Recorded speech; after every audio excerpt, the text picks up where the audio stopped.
We are slaying monsters. Don't let the ghosts and the ghouls disturb you, darling.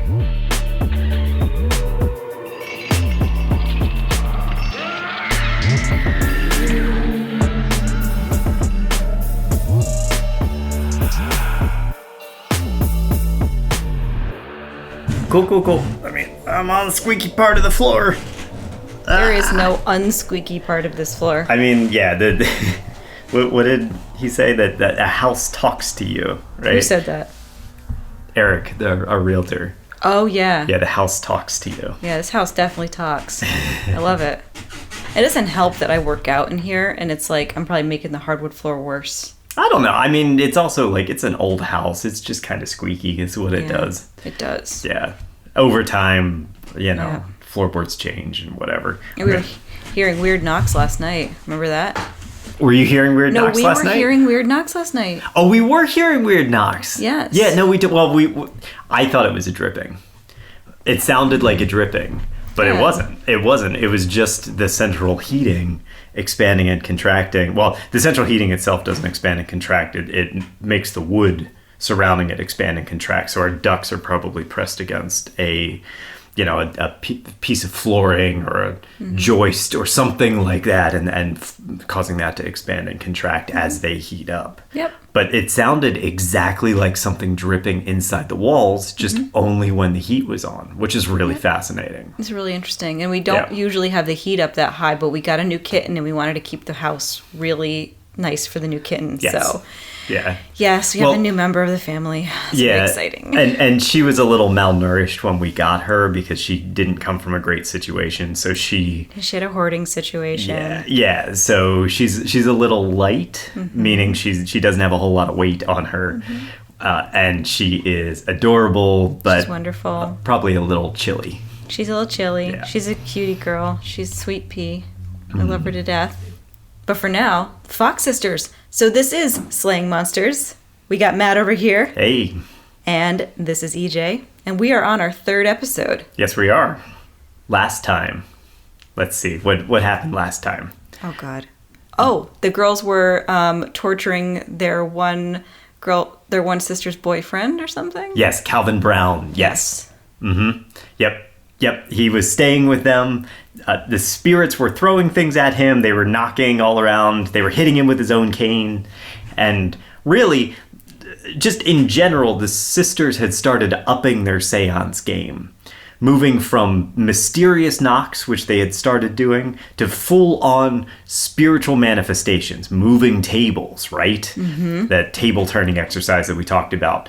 They were mysteriously ringing bells and other just unusual, spooky happenings throughout the house.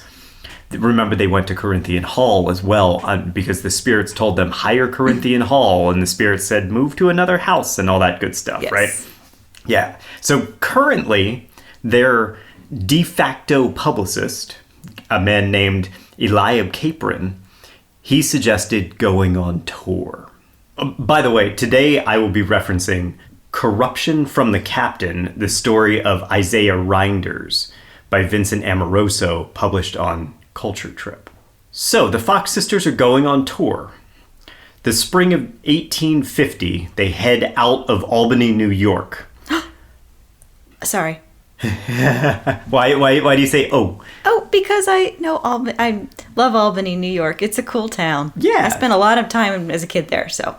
The sisters are being escorted by Calvin Brown, Leah's constant companion. The group stayed at the Delvin House, Albany's premier hotel on Broadway. Built in 1844, the hotel sat across the street from the Union Depot, which was the train station at the time. After the hotel was destroyed in a fire in 1894, Union Station was constructed at that location. That's the current train station now. The Fox sisters performed at Van Vechten Hall, which was a passenger terminal constructed by the Mohawk and Hudson Railroad companies. So it was like actually constructed by the companies to be this entertaining space, right? was a building that had shops on the ground floor and a big venue on the top, and then offices and like temporary rooms in between. Yeah, it sounds like a Madison Square Garden kind of a deal. Exactly. Yeah, that sort of thing. Mm-hmm.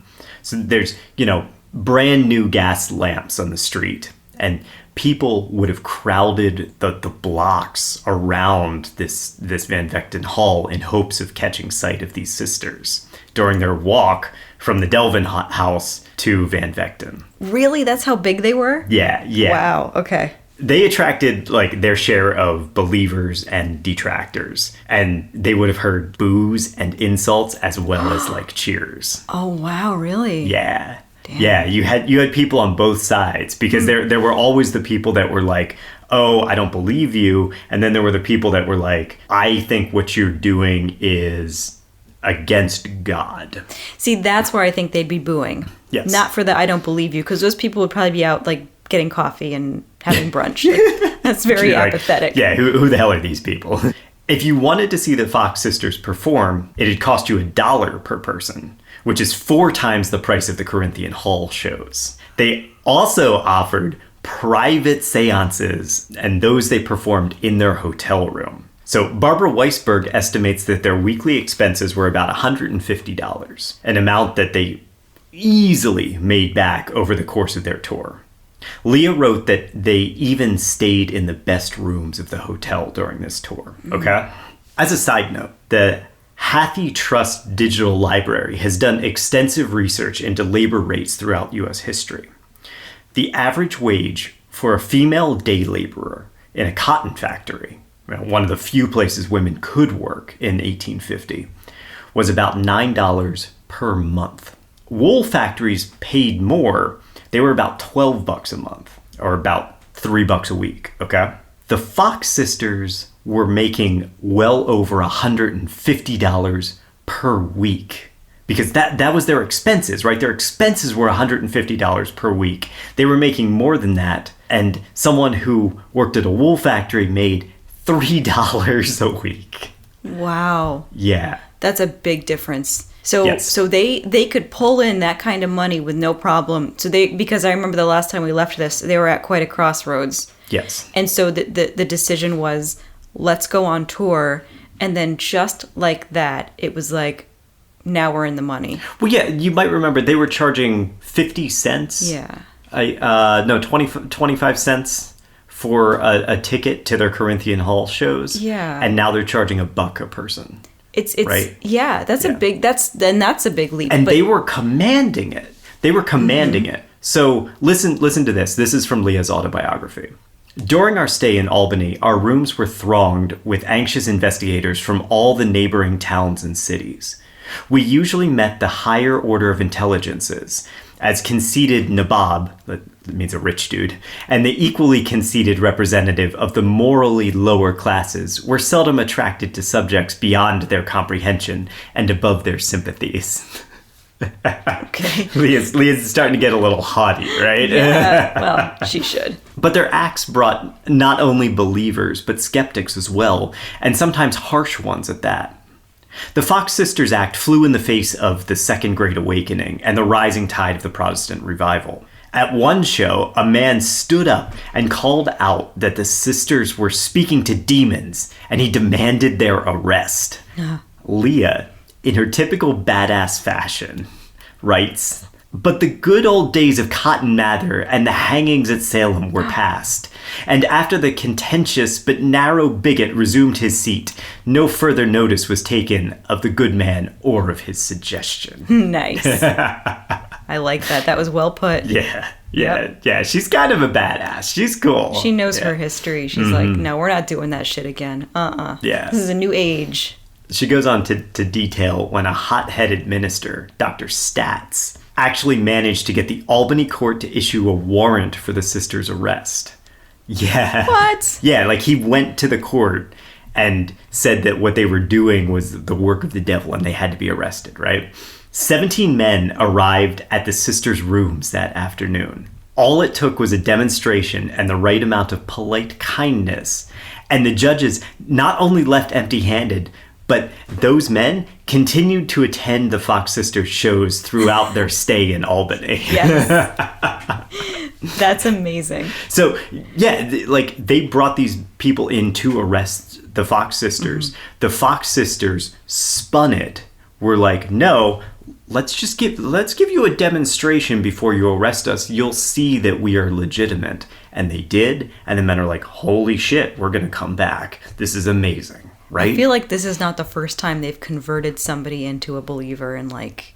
Well, do you remember the priest? I believe he was a priest or a minister. Yeah, I think it was a minister. Last That's time? what I'm thinking of. Yeah. Yeah, that he was like another one of these staunch skeptics.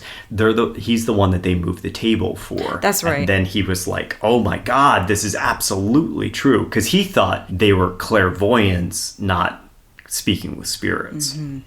Okay. Yeah. So about a month later, the sisters departed Albany and they arrived in Troy, New York.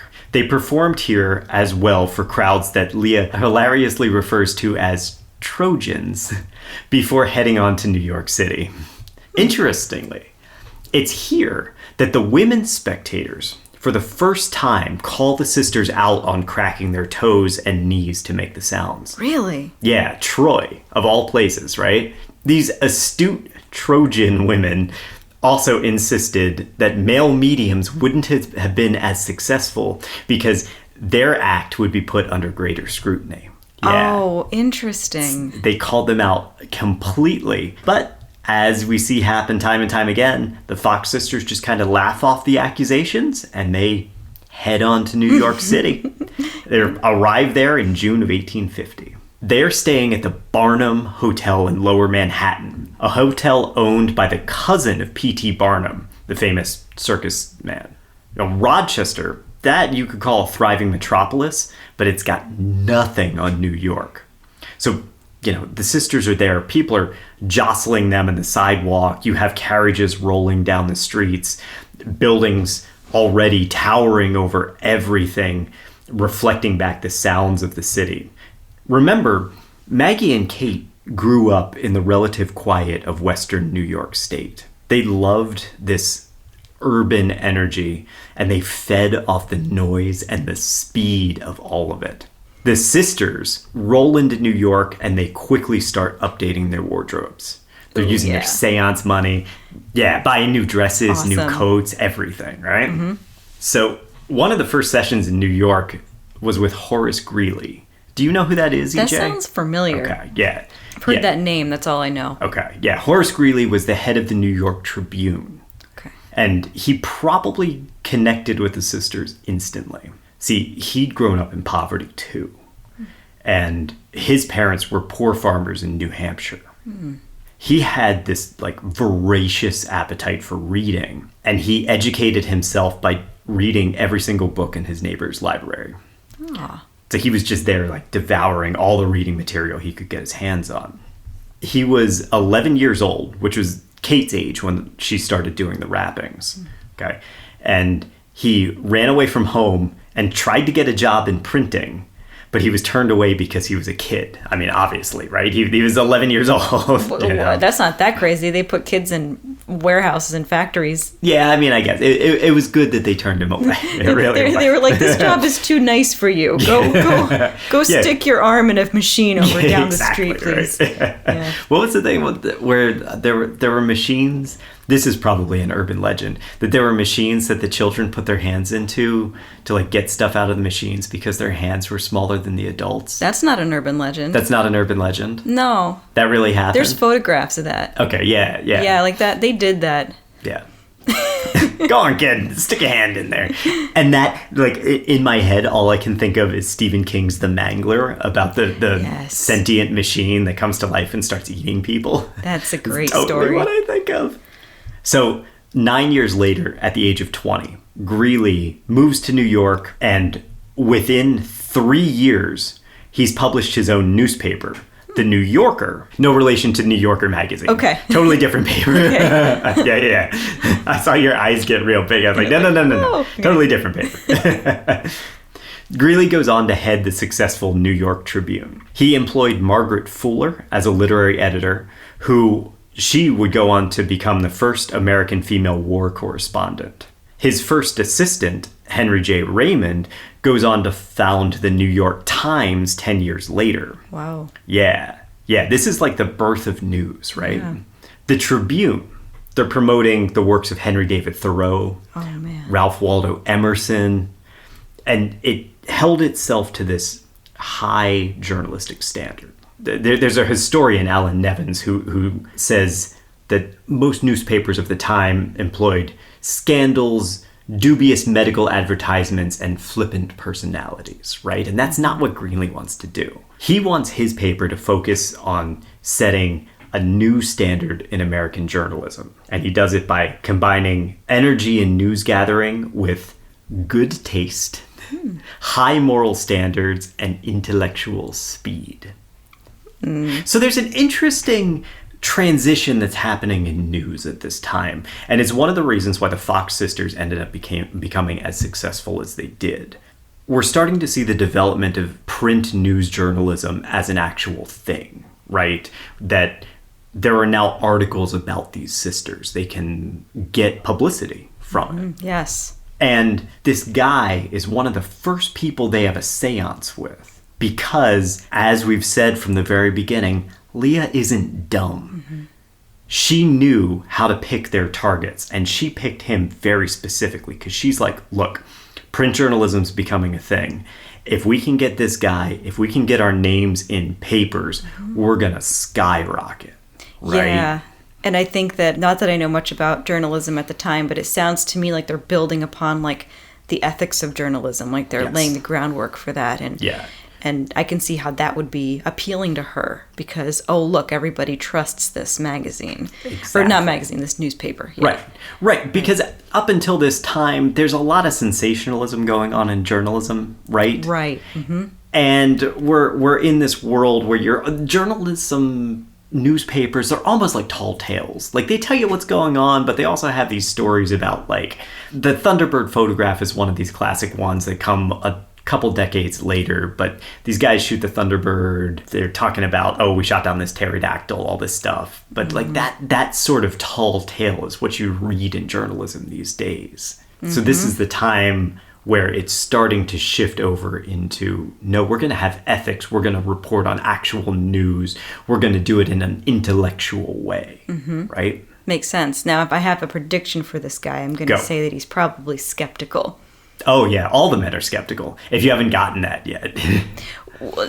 No, I mean, Greeley would be skeptical of what the sisters are doing. Yeah, absolutely. Okay.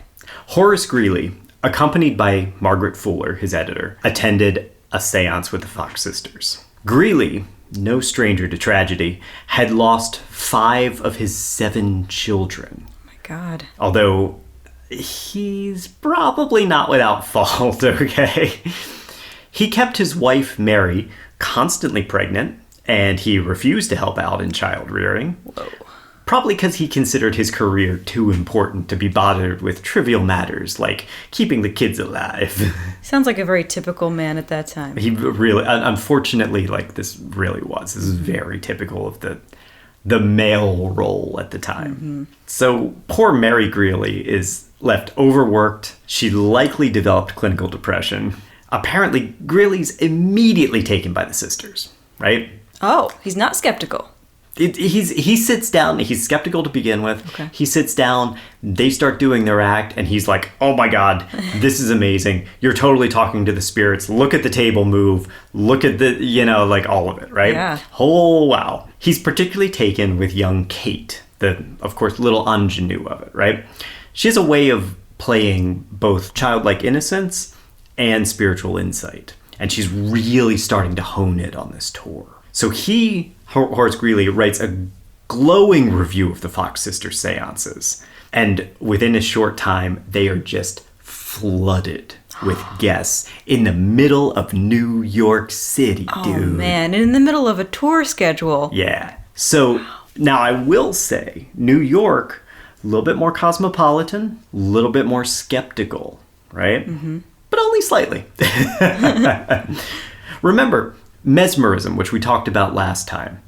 mediumship, spiritualism, they're just beginning to take off, right? But these acts are generally conducted by male performers. Or at the very least, they're conducted by old women. Oh, really? Right? Yeah. The traditional, like folk fortune teller, that type of character that you think of, this old woman sitting in a wagon, she's reading palms and doling out tarot cards and stuff like that. So you have that. And then you have dapper, well-to-do sort of men conducting these mediumships and things, right? But the Fox sisters, they're something completely different. You have Leah, 32 years old at this time. She's conducting the services. She's this alluring woman. She's unwed. She has this unmistakable command of the room and the forces occupying it, right? Then there's Maggie. She's the young ingenue. She loves the city, and she loves the activity that goes on in the city, and she's super cheerful, right? Mm-hmm. At this point, she's learned how effective her smiles can be, especially when she uses them on older men, right? And she honestly doesn't really mind the attention that's being paid to her right now. Okay.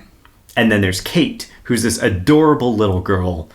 She's got this great power. She's cute, but she's also like dynamic and capable. All three of them are dressed in their full tiered skirts, drop waist bodice, scooped necklines, right? The style at the time, you know? Mm-hmm. What I'm saying is these men who come to these seances have no clue what they're getting into, and the sisters are playing them hard, dude. Yeah. So this is like a whole new thing. Like nobody's ever seen anything like this before. Nothing like this. Yeah. Nothing like this. You go to a seance at this time, you expect some guy in like a 3-piece suit to have like a chalkboard or something like that, right? Or like I said, you expect this old Romani woman to be giving you a fortune, and she's got like a glass eye or something, you know? She's like that sort of caricature, and these girls are not that at all. And it threw everybody for a loop. They didn't know how to handle it. So when you're off guard, maybe you're more likely to I can see how it would open you up. Yeah, when you're off guard. And remember, we don't believe for a second that women would be able to lie, would be able to sustain their lies, anything like that. So you're sitting with these women, you're already super charmed by them, and you say, oh, you're genuine. You've got to be genuine. I want you to be genuine because I love you. I love the way you present yourself, right? And if you're not genuine, my whole worldview is crushed, and I gotta go back to square one.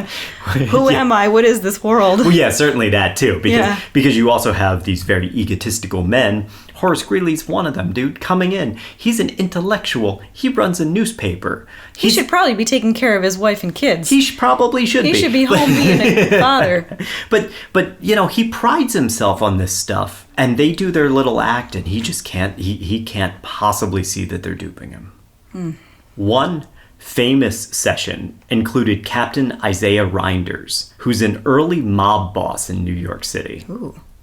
Now, Reinders ran the Empire Club, what he called a, quote, political organization, probably in the same tone that the Penguin calls himself a legitimate businessman. The members of the Empire Club, who affectionately call themselves sluggers, used voter intimidation and election fraud to rig elections for the Democratic Party. For the Democratic Party, wow. Interestingly enough, right, this puts Reinders at odds with Horace Greeley, who was a major supporter of the Whigs at the time. The Empire Club was at least partially responsible for the elections of Presidents James K. Polk, Franklin Pierce, and James Buchanan. That's the kind of power these guys have. Wow. And at the time, the Democrats were the pro-slavery party. Yeah, there was a point where the parties sort of flipped their political views.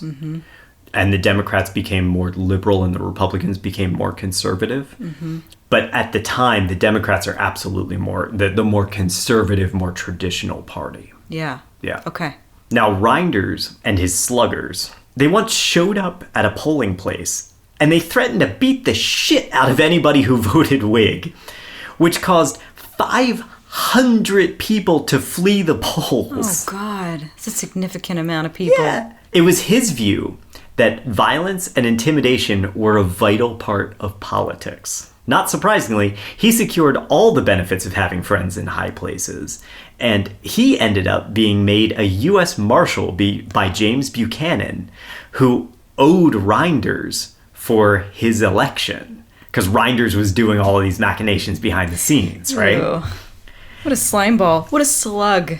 What a slug. They're sluggers. They are. It's because they're slugs. Okay. And all of this, it's all funded by Reinders' network of saloons and gambling dens. Peaky Blinders style, dude. Yeah. Just a legitimate businessman doing legitimate business, right? Sure. Yeah. So this is one of my favorite stories because it really goes to show how fearless the Fox sisters are. They're warned, don't let Reinders attend your seance. Like, this is a bad dude, especially by Greeley, right?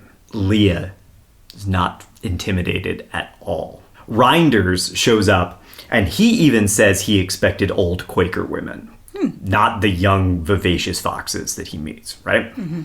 After receiving spiritual answers to his questions, he became a believer in their cause, and in Leah's words, quote, made the Herald publish a long account in our favor.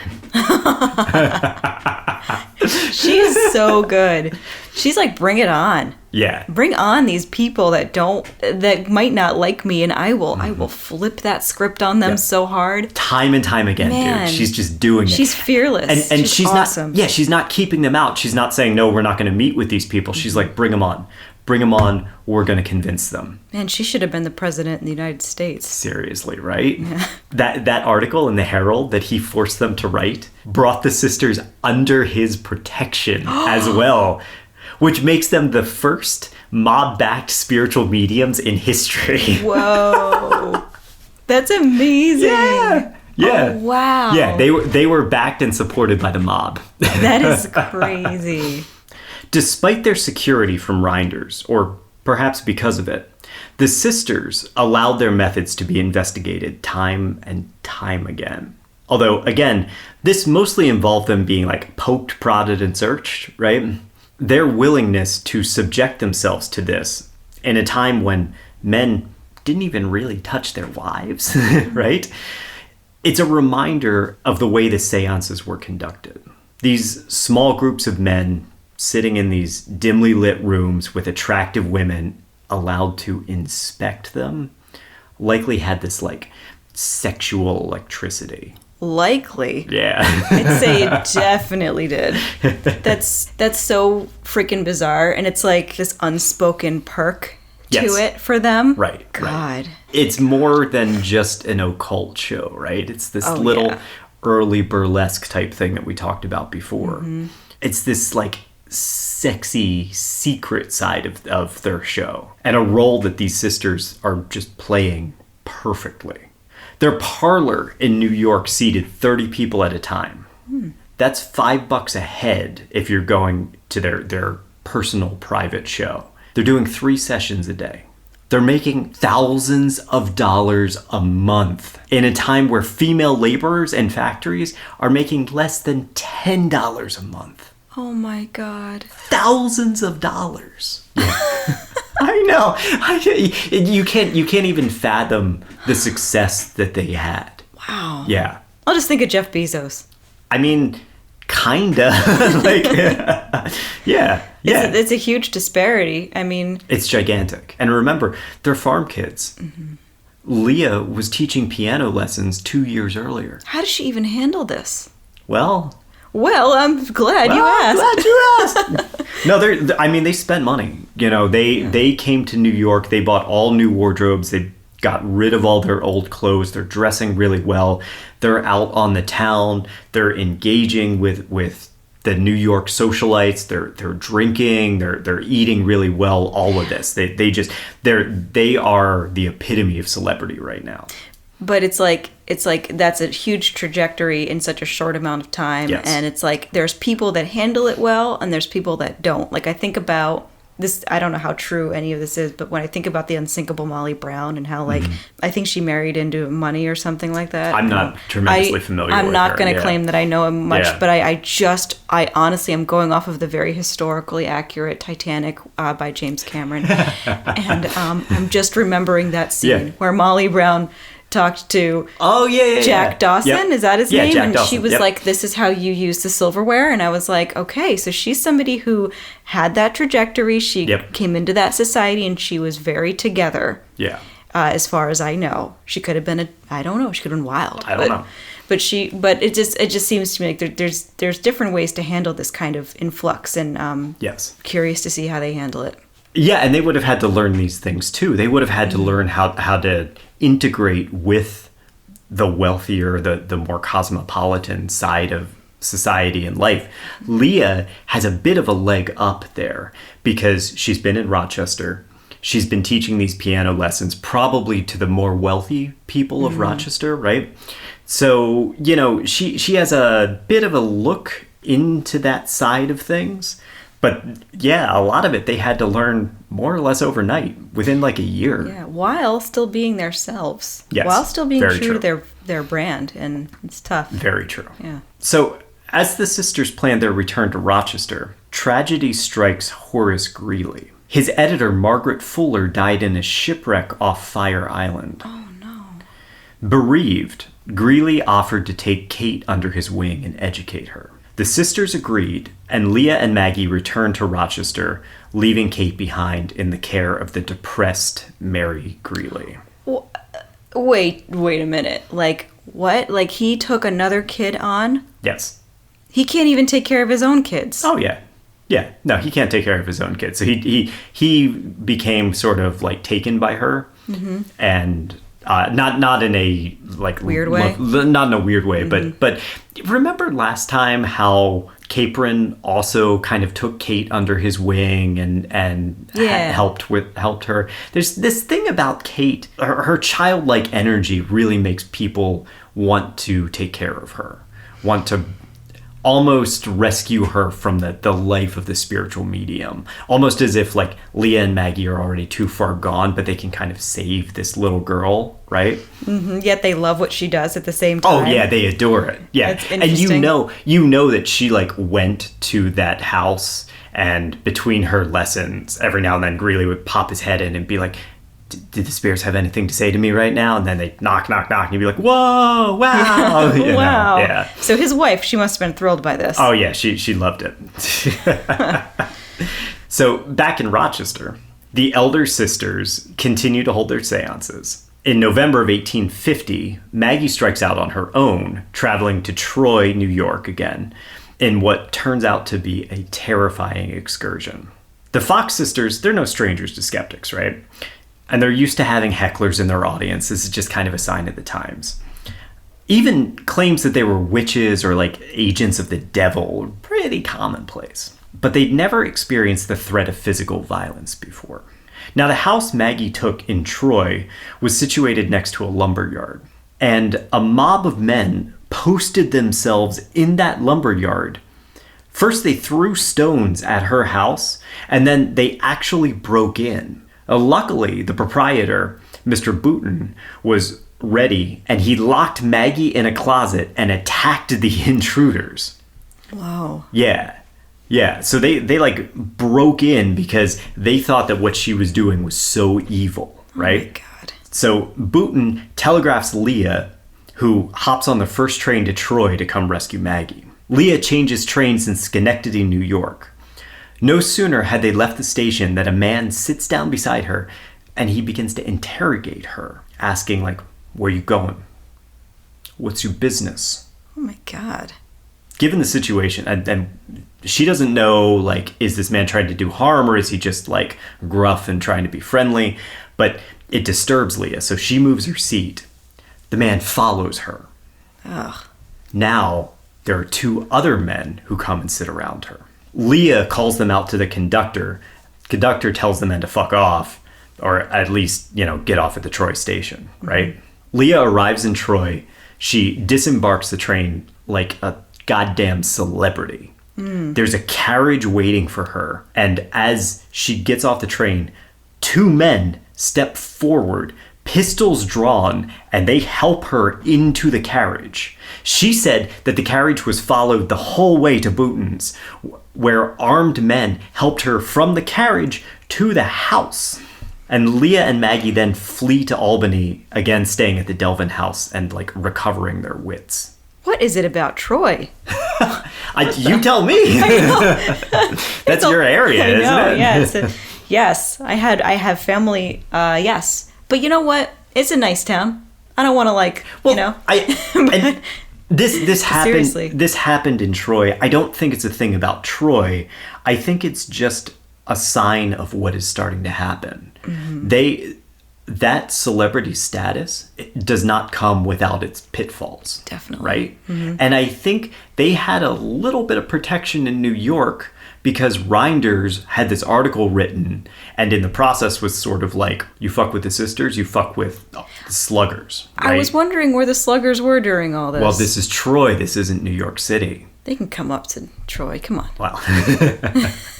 But at the time, I don't think it was enough of his jurisdiction for him to interact with that. Okay. Right? Yeah. So the result of this, Maggie is left extremely emotionally distraught. Of course, right? These guys broke into the house she was staying at. She's 17. Oh my God, she's 17 now? Yeah, she's 17. She's surrounded by a mob of men with fucking guns. All because she and her sister were playing a game. Seriously, this is the thing. This is the thing that drives me crazy. Right. It's not real. It's just, like, can we just chill? Like, Right. And it's one thing, I think, when you're getting all the people who love and adore you, and you're like, look at all this money, I get to buy nice dresses, I've always wanted these nice things, all of that stuff. And now it's taken on this like really bitter taste instead. It sounds to me like they hated the money and the success more than what they were doing. That's entirely possible. That's entirely possible. Yeah. Like they were successful, smart women, and that probably threatened these knuckle draggers quite a bit. They used that as a smokescreen, as a reason to get upset. That is not something that I thought of, but that is very... I think that's a very viable possibility. Yeah. Yeah, because women are working in these factories making like $10 a month. Yeah. Men, maybe a little bit more. You're talking like $12 a month, $14 a month. And then here these sisters are commanding like hundreds of dollars a week. Mm-hmm. Yeah, that probably bothered them a hell of a lot more. Mm-hmm. This whole incident is like this terrifying wake-up call for Maggie. A reminder of the conviction of other people's beliefs and of the hatred that exists out there in the world, right? Mm-hmm. Some people see it as like an affront to good Christian values. And some people, like you said, maybe just didn't want to see successful women, and violent repercussions might not be off the table. Mm-hmm. So by the winter of 1850 to 1851, Leah and Maggie traveled to Buffalo, where they continued to do their act. Spring of 1851 comes around. They're back in Rochester again with a full purse. Right, of course. Yeah. Leah, who had been staying at the Post's cottage, remember? She moves out of the Post's cottage to a house on nearby Plymouth Avenue. This is a much larger, much nicer place where she and Maggie can fully spread out. But Leah, she's a hustler first, right? Mm-hmm. And she has her eyes on what's the next move? Where are we going? How are we going to keep stacking that dough, right? Mm-hmm. By the summer of 1851, Kate returns and makes her disdain for Mary Greeley very, very clear. Oh, wow. Well, Mary Greeley was like... She was this poor, depressed burning the woman. candle at both ends here. Yeah, dude. I mean, it sucks. It sucks. I feel really bad for her. Yeah. And her husband's just like, here, take care of this other kid. I know. What jackass. Yeah, dude. So, Kate, she's like really eager to get back on the horse. The three sisters start on a reunion tour. They travel through Ohio. They perform all throughout Ohio. During this tour, Calvin Brown, Leah's constant companion, came down with a respiratory disease, which left him bedridden. There's not much information on what his disease actually was, just that it came from a cold that he never got over. I kind of assume he had tuberculosis, but that's like a shot in the dark. It's just like what it sounds like to me. So, unable to continue the tour and losing the battle with his failing lungs, Calvin, on his essentially deathbed, asks for Leah's hand in marriage. Sweet, That's right? sweet. Yeah. All throughout this time, he's like been playing her male companion, and I think he really didn't want to see her as a single unwed woman anymore without his protection. It's a funny time where widows were actually more respected than 30-something unwed mothers, right? Well, yeah, I mean, it's that time where that they were living in, yeah. So I know that you're like, oh, that was sweet that he did that and stuff. But the thing is, Leah considered for several days before she said yes. Okay. Cool. Which to me, Leah, everything about Leah, I'm always like, you were weighing how you could work this, weren't you? Oh, yeah. Very calculated assessments. Yep. Mm-hmm. See, like, the nature of their entire relationship is really unclear. Calvin's always there with his sisters. He was sort of the male face of the act. I'm sure it was hard if you were a woman to talk to a business and be like, hey, can we host our act? You know, that sort of thing, right? Given the amount of other men that came and went in the Fox sisters' lives, like Isaac Post, Eli Capron, the fact that Calvin Brown was allowed into this inner circle for so long means Leah must have felt some kind of affection for him. She maybe respected him at least. You know, yeah. She's very pragmatic. Mm-hmm. She's very feminist. I could see her marrying him out of practicality. Mm-hmm. Her autobiography gives no insight more than calling him one of us. Aw.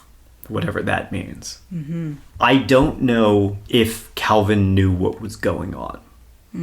In terms of like how they were faking these things. It seems hard to believe that he didn't, because he was with them throughout their entire tour, every show, all that stuff. I mean, maybe he was just duped, but there's a part of me that thinks that he was probably in on the whole thing. Well, if she's referring to him as one of us, that indicates that to her, he was just one of the sisters. Right. And remember, this is the guy who earlier on in her autobiography, she's saying, oh, the spirits are really after him. They're like attacking him. They're throwing slippers at him. They're dancing over the ceiling of his bedroom. All of these things that the sisters weren't doing at that time, right? They were just doing some knocks. It does seem like she and Calvin concocted this story that Calvin could continue to repeat and say, oh yeah, this happened to me. Oh, they're real serious, you know, give that authenticity to it again. Yeah. Makes sense. So like what's happening with their parents right now? Are their parents just like just living that farm life? Are they getting any money, or are they just staying out of it? Their mother would pop in every now and then and stay with them, especially when they were back in Rochester. She would come in and she would stay and she would enjoy some of the spoils. I'm sure that she took some money back, but there's not a whole lot of information to that. Okay. Sounds like they just wanted a quiet life. Yeah, I think so. I remember, like, they were the first ones to be subjected to all these people flooding their house and being like, let's dig up your basement. Oh, let's dig up your basement again. Oh, your basement flooded. You're like, no, we're done. Yeah, I do kind of think that they didn't want that for themselves. I know that John Fox wanted to have his family all together, and so it probably pained him that they weren't. We'll talk a little bit about them in the next episode as their lives come to a close. By September 10th, 1851, Calvin Brown and Leah Fox are wed. Everybody expected Calvin to die, even Leah, but he surprised them all by recovering. Yeah. Do you think he could have been planning this? I mean, maybe. He could have been making it much worse than it was. Yeah, I don't know. Oh, the guy, he's just like, oh, I'm dying. Oh, I'm dying. Oh, I'm married. I'm better now. Interesting. Yeah. He's like, I can fool you too. Watch. Leah must have had some kind of feelings for him, because after he recovers, they depart the tour. They go back to Rochester, stopping briefly in Glens Falls before spending their de facto honeymoon in Rochester. Maggie and Kate remained in Ohio before heading to St. Louis, Missouri in January of 1852. Leah and Calvin bid a somewhat tearful farewell to Rochester in the spring of 1852, and they moved to a brownstone in Midtown, New York City, just around the corner from the Flatiron Building, and literally a block from Madison Square Park. There, Leah conducts her own seances using the tactics that she's developed over the past years with her sisters. Meanwhile, Maggie and Kate, inseparable as ever, these two sisters, they continue their tour. Oh, so now you have this splinter where you have a presence in New York City and you have a presence that's on tour. By the fall of that year, the younger Fox sisters end up in Philadelphia. And they're just conducting seances for the public. This is what they do. You know, they tour around to places, they conduct these seances. During one of these Philadelphia performances, Maggie meets a man who alters the course of her life forever. Elisha Kent Kane was as close to a romantic hero as you can get. He's a Navy medical officer and a surgeon.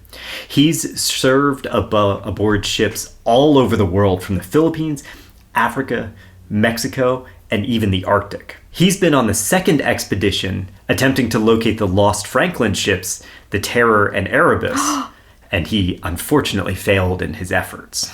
Right. They just recently found one of them, right? Or they found both now. Okay. Yeah, they found both. Man. Yep. Oh, man. Yeah. And if any of these listeners, if any of you have not read Dan Simmons' The Terror. Oh, it's so good. It's so good. Yeah. We will. I really think we're going to end up doing a Terror series at some point. I hope. I'd like to. I think it'd be really cool. It definitely has a mythology of its own. Oh, absolutely. Well, it's one of those things, again, where there's a lot of unanswered questions to it that are like, what happened? Yeah, I don't want to spoil too much, but it's a really interesting. Yeah, and it's one of the scariest novels I've read. And, yes, Dan Simmons' book is terrifying. But even the reality that you sail to the Arctic, you get stuck in the ice. Mm-hmm. You might be able to move like a foot a day on this gigantic ship, and you're just watching your supplies slowly dwindle. Oh, it's so scary. It's so scary. It's so terrifying. Yeah. So Elisha Kane found himself in a seance with the Fox sisters, likely attempting to connect with his younger brother who had just recently died. He was at once enraptured by Maggie, who's 19 now. Okay?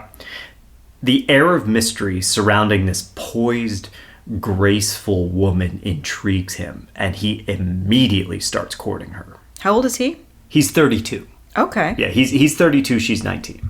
Okay. It's in those times that's like almost normal. Yeah, right. Yeah. He sends her flowers. He takes her on carriage rides through the park, and he's continually attending his seances. He's just always showing up, right? He calls her Circe, after the Greek enchantress. He was a man accustomed to engaging in very difficult feats, like sailing to these dangerous locations, risking his life. And his infatuation with Maggie partially came from his desire for this challenge. Kane's family are very Presbyterian, and they'd already promised him to a good Christian girl. But this young spiritualist lit a spark in this dude, and he devoted all of his attention to her, and he promises her, I'm going to call off my wedding. I'm going to marry you. Okay? You got to imagine this whole relationship being conducted in secrecy, right? Mm-hmm.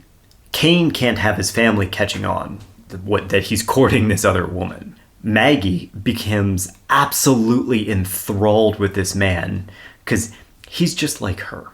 He exists outside the bounds of normal society, right? His entire life is a paradox. He's this gruff sailor who can perform delicate surgery. He's this God-fearing Christian, and he's taken by this woman who talks to spirits, right? Yeah, he sounds like an interesting guy. Yeah, he's a cool dude. And he must have been an interesting conversationalist. The conversations that the two of them must have had together were probably great, because he probably talked to her about all of his adventures in the Arctic, and she wanted to hear it. Yeah. She would want to hear that stuff. Yeah, she eats all of this shit. Yeah. Her past, right? She's this poor farm girl. This is what I keep saying. She's this poor farm girl.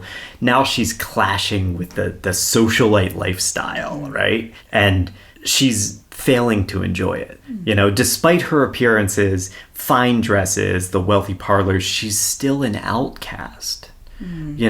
She's this woman conjuring ghosts in darkened rooms, and people are shouting witch at her. They're trying to physically attack her, all of this stuff. Like, no matter how hard she tries to break through into this world, she's still just an outcast.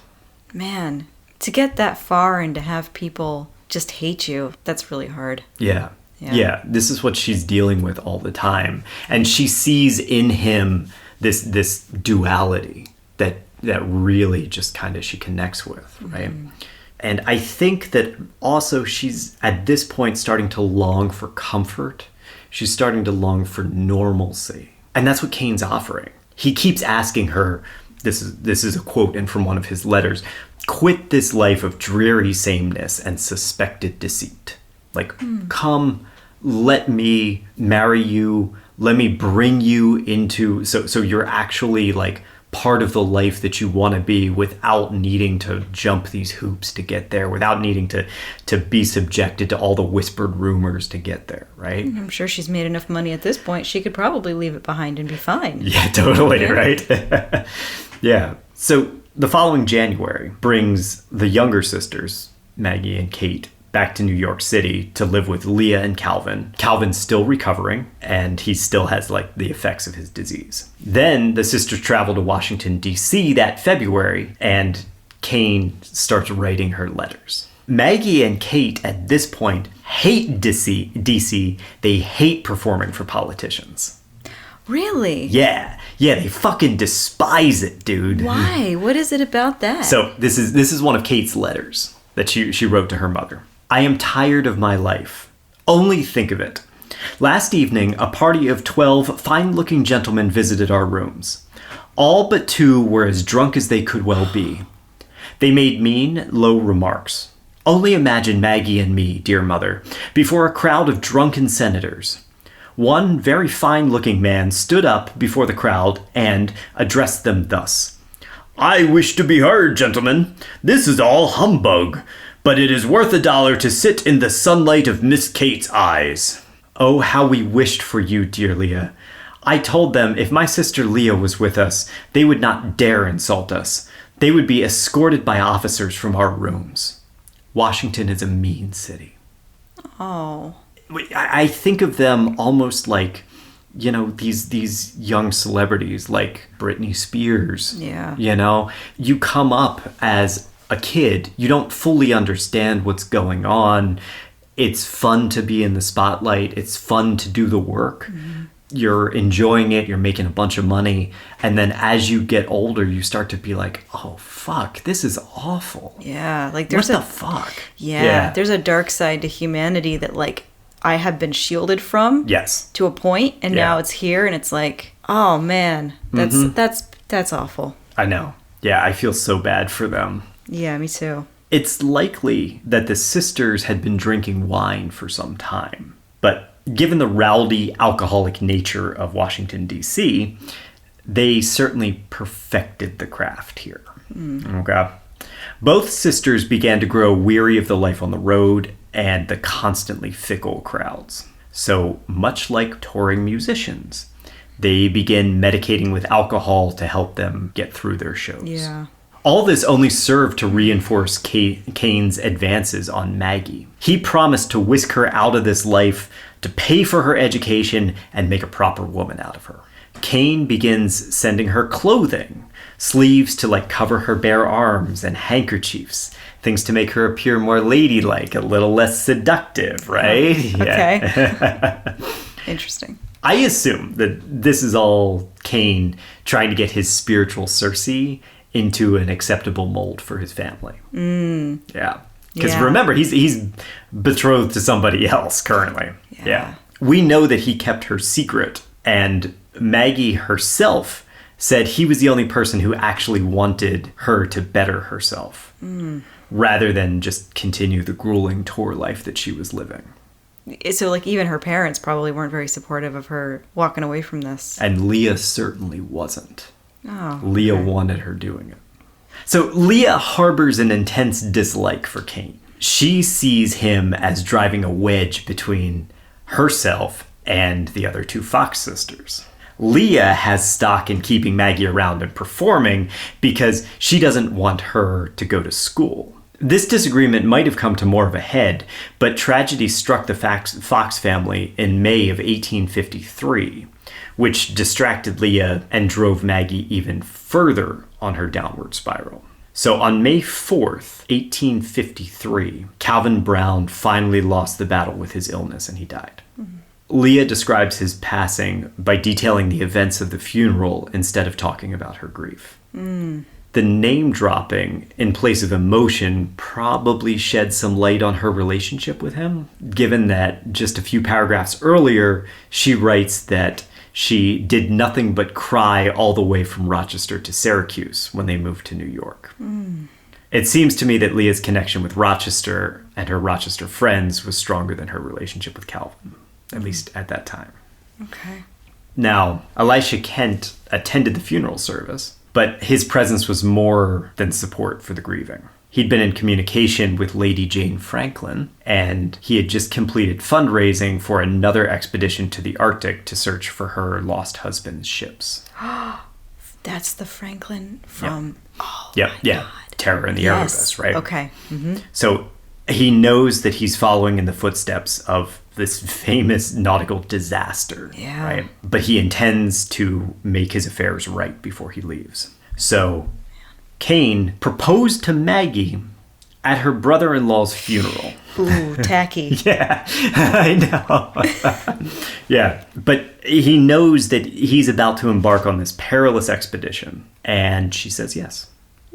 In Maggie's mind, this was just an expression of his sincerity about their relationship, that, he wanted to propose before going on this journey. However, he still insists that their relationship remain a secret. Sounds like a guy who's like two-timing. Well, once again, a little bit. He's betrothed to somebody else. Right. He's doing the classic, Yeah, exactly. two-timer act, yeah. So Calvin was interred in Mount Hope Cemetery in Rochester on May 8th, 1853. Elisha Kane set sail for the Arctic on May 31st, serving on a ship named the Advance. In keeping with his wishes, Maggie spent the summer of 1853 in Delaware County, Pennsylvania, where she started her education. Delco. Awesome. Delco, exactly. Awesome. Yep. This left her grieving her brother-in-law and also her lover, who's just gone away on a dangerous mission. She's all alone, she's separated from her family, and she's embarking on a new way of life. And that is where we will leave the Fox sisters until our final installment and the tragic end of their spiritualist journey. Oh, man. Okay. Sadness. Yeah. It's all right. There'll be some levity in the next episode. It won't be all sad. It won't be all sad, but yeah, I mean, we're gonna take them all the way through the rest of their lives in the next episode. So. Damn. Yep. All right. I did not know there'd be so many mentions of towns that I know. Oh yeah, they're all over that area. I didn't know they went to Glens Falls. Yeah, they stopped in Glens Falls for a sec. Yeah, I put that in there. Game. I put that in there for you. Nice. I don't think they watched a hockey game. No, okay. All right. Yeah. You're starting to see the fallout. You're starting to see them get frustrated with their life. It's not, I feel like in Rochester, they were really accepted. They were really applauded. New York starts to get a little bit more skeptical, and then they go on, they're just going on these tours. It's city to city. It's hard, especially then. You think about it, you're taking trains, you're taking carriages, going from place to place. Like, it's gotta suck, dude. Yeah, it's not comfy. No, not at all. And it's slow. Yeah, exactly. Yeah, and there's like no mental health care back then. I mean, there's hardly any now, but it's like, it's around now, but it's expensive. Yes. Yeah, it's hard to come by. Yeah, it's not, like back then, it was like, you're sad? Here, have some laudanum. Yeah, as I said, they started drinking wine. That was their thing. They would drink wine all the time.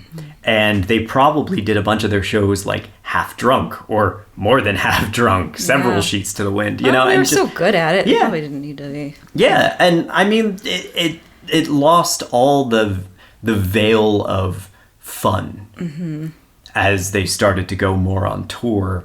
But as we'll see in the next episode, Leah pressures them and keeps being like, no, you gotta go. She goes off and she's, at her house in New York, she's giving seances there, and she's like, no, you keep going on tour. Go through Ohio, go to St. Louis, go to Philadelphia, go to DC, like all of these things, right? She's continuing to push them forward. This might be a question for next time. Okay. But was she controlling the money? That's a question for next time. Okay. Okay. Yeah, that's a question for next time. Okay. Yep. All right. Yeah. Oh man. Well, now we're gonna leave you and play with our new kitten. Yes. I'm so excited. She's so cute. Yeah, she's really cute. She's currently sequestered until she adapts to our current cat, Yotes. All right. Thank you all for listening. Thank you. Thanks for listening to Slaying Monsters. If you like the podcast and what we do, please share it with others or leave us a rating and review. For questions, suggestions, and other feedback, reach out to us, slayingmonsterspodcast@gmail.com, and stay up to date by following us on Instagram @slayingmonsterspodcast. Your support helps us grow, and we are truly grateful to have our listeners and community.